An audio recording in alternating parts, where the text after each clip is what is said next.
بھٹی صاحب سے کرتے پہلا سوال بڑا انٹرسٹنگ ہے.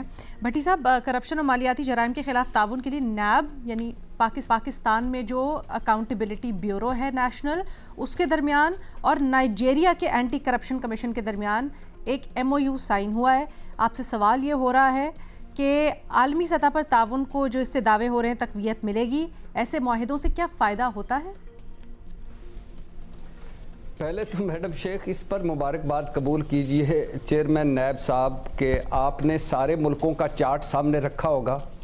اس میں سے جو کرپٹ ترین ملک ہیں ان پہ ٹک لگایا ہوگا اور ان میں سے پھر آپ نے کہا ہوگا کہ یہ ہے دل کو بھا جانے والا ملک جو ہم سے بھی ماشاءاللہ لا حول ولا قوت الا باللہ ہم سے بھی زیادہ کرپٹ ہے. اب آپ مجھے بتائیں کہ نائجیریا اور پاکستان مل کر کیا تیر ماریں گے، یعنی کیا کریں گے؟ یہ بھی چیئرمین نیب صاحب سے پوچھنا ہے. چیئرمین نیب صاحب سے ویسے تو یہ بھی پوچھنا تھا کہ جو IMF کی رپورٹ آئی ہے جس میں بتایا گیا تھا کہ ہم کرپشن ہر سطح پر ہے اور اس نے ترقی کا گلا گھونٹا ہوا ہے اور 6.5 GDP کا ریشو کرپشن کی نظر ہو جاتا ہے، اس پر آپ کا کیا خیال ہے؟ اور ابھی کوئی حکومت کا کیس بھی آپ کے پاس ہے کہ سارے ہی اپوزیشن کے کیس ہیں آپ کے پاس؟ اور ویسے تو دانت نکل گئے ہیں نیب کے. تو لیکن چیئرمین نیب صاحب مجھے پہلا سوال کہ نائجیریا کیوں چنا؟ دوسرا سوال کہ نائجیریا اور مل کر آپ دونوں کیا کریں گے؟ کرپشن لوٹ پوٹ ہو رہی ہے، ہنس ہنس کے پاگل ہو رہی ہے، کبھی بیڈ پہ جاتی، کبھی نیچے گرتی، کبھی اوپر آتی ہے. اور کرپشن نے اپنے بڑے سے بیڈ روم میں ہمارے چیئرمین اور وہ جو نائجیریا والے صاحب تھے ان کی تصویریں لگا کے لڈیاں ڈال رہی ہے کرپشن آگے کہ ماشاءاللہ کیا آپ نے مجھے کہاں سے پکڑا ہے. اور کوئی سنگاپور سے آپ معاہدہ کرتے، کسی ایسے ملک سے، سویڈن سے، ڈنمارک سے، فن لینڈ سے، ناروے سے، جہاں کرپشن فری معاشرے ہیں، جہاں آپ کوئی ان کے ساتھ معاہدہ کرتے وہ آپ کو کوئی طریقہ، کوئی گر بتاتے کہ اس طرح کرپشن کم کی جاتی ہے. آپ نائجیریا پہنچے کیسے؟ پہلے ہاں یہ بھی بڑا سوال ہے کہ آپ نائجیریا کیسے پہنچے، کس وایا سے پہنچے؟ وہاں فلائٹ جو تھی وہ کوئی تھوڑی دیر کے لیے آپ کا ٹرانزٹ تھا تو آپ نے کہا ایک معاہدہ ہی کرتا چلوں. میں اس پہ آپ کی داد دینا چاہتا ہوں نیب کو، چیئرمین نیب صاحب کو اور نائجیریا کو اور پاکستان کو. اور کرپشن جو ہنس رہی ہے، کہہ کے مار رہی ہے، میں اس کو کنڈیم کرنا چاہتا ہوں اور کرپشن کو کہنا چاہتا ہوں تیرے برے دن آ گئے. اب بتا کالیا کیا کرے گی تو کرپشن؟ تو یقین کریں اس سے کرپشن بڑھے یا گھٹے اس سے مجھے کوئی فرق نہیں.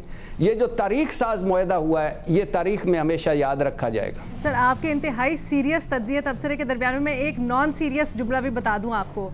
فیکٹس اور فگرز یہ کہتے ہیں سر، گلوبل پرسیپشن انڈیکس جس کو ہم بڑا ڈسکس بھی کرتے ہیں، ٹرانسپیرنسی انڈیکس 140ویں نمبر پر ہے 180 ممالک میں سے نائجیریا. اور ہم کتنے نمبر پر ہیں؟ سر ہم تھوڑا سا ہی اوپر ہیں، زیادہ نہیں. اچھا ہم تھوڑا سا اوپر ہیں، ہم 20s میں آتے ہیں، ہم 120s میں آتے ہیں. تو اچھا ہم 120s اور 140s کے درمیان میں معاہدہ ہو گیا ماشاءاللہ سے. ابھی بھی میڈم شیخ جب آپ یہ بتا رہی تھی میرے سامنے مجھے ایسا لگا ہے کرپشن لڈیاں ڈالتی ہوئی ادھر گزر گئی، اس دروازے سے آئی اور اس دروازے سے نکل گئی. میں I hate corruption. Bhatti Sahab I am sure everybody agrees with you. اس کے بعد تو خاص طور پہ تھینک یو سو مچ بھٹی صاحب. آگے بڑھتے ہیں جی. مظہر عباس صاحب، انتہائی سیریس ایشو سر، اس کے اوپر نشاندہی ہوئی ہے کل. تشویشناک بات ہے، کراچی کے تعمیراتی سیکٹر کے نمائندوں نے بھتہ خوری کی نئی ایک شکل کی نشاندہی کی ہے. بھتہ خور اب سے کالز کرتے ہیں بٹ کوائن کی ادائیگی 4 سال کی قسطوں کا ایک فارمولا بھی دے رہے ہیں. آپ کی کیا تجویز ہے سر، اس مسئلے کا حل کیسے ہو؟ دیکھیے یہ بڑا پرانا مسئلہ ہے، یہ کوئی نیا مسئلہ نہیں ہے. جو ڈیجیٹل ہو گیا اب نا. 2-3 ممالک ایسے ہیں کہ جن کے درمیان یہ چیزیں ہوتی ہیں، جہاں سے ایک ہے ساؤتھ افریقہ. اور ساؤتھ افریقہ ہمیشہ سے رہا ہے، چاہے وہ میچ فکسنگ ہو یا بھتہ خوری ہو. ساؤتھ افریقہ میں بہت سے علاقے ایسے ہیں جو پیورلی جو اس میں کرمنلائزڈ ہیں اس میں. اور جب میچ فکسنگ کے زمانے میں انکوائریز ہوتی تھیں تو ساؤتھ افریقہ، کراچی، بمبئی، اور اب جو ہے صورتحال جیسے آباد والوں نے اور دوسروں نے یہ کہا ہے کہ ایران سے کال آتی ہے، ساؤتھ افریقہ سے کال آتی ہے، دبئی سے آتی ہے. ہو یہ رہا ہے کہ کالز باہر سے آتی ہیں، رسیدیں یہاں سے جاتی ہیں اور پیمنٹ جو ہے وہ دبئی میں ہوتی ہے. یہ بھی ہوا ہے. ان کو کنسرن یہ بھی ہے کہ جو بلڈرز اتنے انڈر پریشر ہیں کہ کچھ بلڈرز کہیں یہ اس فارمولے کو پر ایگری نہ کر جائیں، کیونکہ انہیں وہ پروٹیکشن نہیں ملی، انہیں وہ سیکیورٹی نہیں مل رہی اس میں، اور ایک خاصا خوف کا عالم ہے اس میں۔ جب تک آپ لوگوں کو اگزامپل نہیں بنائیں گے، جب تک آپ ایک چیزوں کو روکیں گے نہیں، کالز آتی ہیں تو کالز کے اگر نام بھی پتہ ہیں، میں نے کچھ لوگوں سے پوچھے تھے، انہوں نے نام بھی بتائے تھے، جو جنوبی افریقہ سے کال آتی ہے وہاں کون آپریٹ کر رہا ہے، ادھر سے کون آپریٹ کر رہا ہے، دبئی سے کون آپریٹ کر رہا ہے۔ تو اگر ہم ان کو وہ کانفیڈنس نہیں دے پائیں گے تو یہ معاملات بڑھتے رہیں گے۔ آپ کو پتہ ہے کہ کراچی میں، اور آپ کو حیران کیوں، میں نام نہیں لینا چاہتا، لیکن بہت ہی سینئر موسٹ آفیشل نے سندھ گورنمنٹ کے یہ بتایا تھا کہ ایک علاقے میں 13 مختلف گروپس بھتے لے کے جاتے ہیں، جن میں کرمنلز بھی ہیں، جن میں پولیٹیکل ایلیمنٹس بھی ہیں، جن کے اندر مختلف مافیاز بھی ہیں، ایتھنک گروپس بھی ہیں، سیکٹیرین گروپس بھی ہیں، جو ہے وہ پیورلی کرائم لوگ ہیں، پولیس کے لوگ ہیں، تو وہ تنگ آ گئے ہیں دکاندار۔ کیسے کام کرے سر یہاں پہ کوئی؟ تو پھر یہ بتائیں آپ کیا تجویز کرتے ہیں، کیسے اس کی تھوڑی روک تھام ہو سکتی ہے؟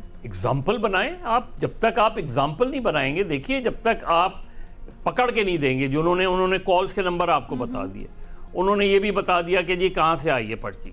اب اگر ان لوگوں کو پکڑ کے فوری سمری ٹرائل نہیں ہوگا، ان کو فوری طور پہ سزا نہیں ملے گی، اس چیز کو روکا، ان کالز کو فوری طور پہ ٹریس کرنے کا کوئی طریقہ کار آپ اڈاپٹ نہیں کریں گے، وہ کانفیڈنس لوز کرتے جائیں گے الٹیمیٹلی، یا تو وہ اپنے کاروبار کو وائنڈ اپ کر لیں گے اس میں، یا جو اور زیادہ خطرناک ہے، اور یہ خود بلڈرز بھی کہتے ہیں کہ اگر ان میں سے کچھ بلڈرز نے یہ ایگری کر لیا ان کے ساتھ، یہ فارمولا ایگری کر لیا، چلیں 4 نہیں 2 قسطوں پہ 6 قسطوں پہ اس میں، تو ان کو خطرہ یہ ہے کہ یہ انفلٹریشن جو ہے وہ ان کے لیے، کیونکہ اور بلڈر اس کے نتیجے میں آ جائیں گے، اس لیے یہ گورنمنٹ کے لیے بہت سیریس مسئلہ ہے، گورنمنٹ کے لیے بھی، پولیس کے لیے بھی، اور ہماری انٹیلیجنس ایجنسیز کے لیے بھی۔ ٹھیک ہے، تھینک یو سو مچ مرزا صاحب۔ فخر درانی صاحب، آپ سے انٹرنیشنل سوال ہوا ہے آج۔ برطانیہ میں ایک سروے ہوا ہے جس میں رپورٹ یہ کہتی ہیں کہ عوام کا عدالتی نظام اور پولیس پر اعتماد ریکارڈ حد تک کم ہو گیا ہے۔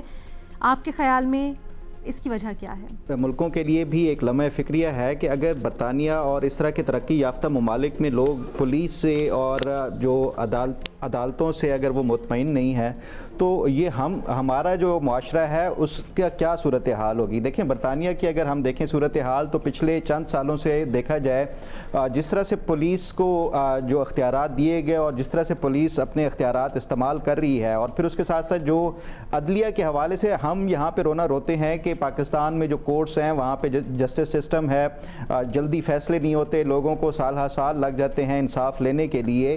اگر برطانیہ کا دیکھیں جس کی بنیاد کے اوپر یہ سروے کیا گیا ہے، وہاں پہ امیگریشن کا دیکھیں، جو ڈومیسٹک ابیوزز کا دیکھیں، اور اس کے ساتھ ساتھ جو دیگر اور ریلیٹڈ جو خاص طور پہ ریلیونٹ مقدمات ہیں وہاں پہ لوگوں کو سالہ سال انتظار کرنا پڑتا ہے۔ تو یہ وہ وجوہات ہیں کہ جو پولیس کی طرف سے جو اختیارات کا استعمال ہے، عدلیہ کی طرف سے تاخیر ہے، پھر اس کے ساتھ ساتھ جو عدلیہ اور اس کے ساتھ جو وہاں کی حکومت اور انتظامیہ ہے وہاں پہ بھی کافی کچھ مسائل چلتے آ رہے ہیں۔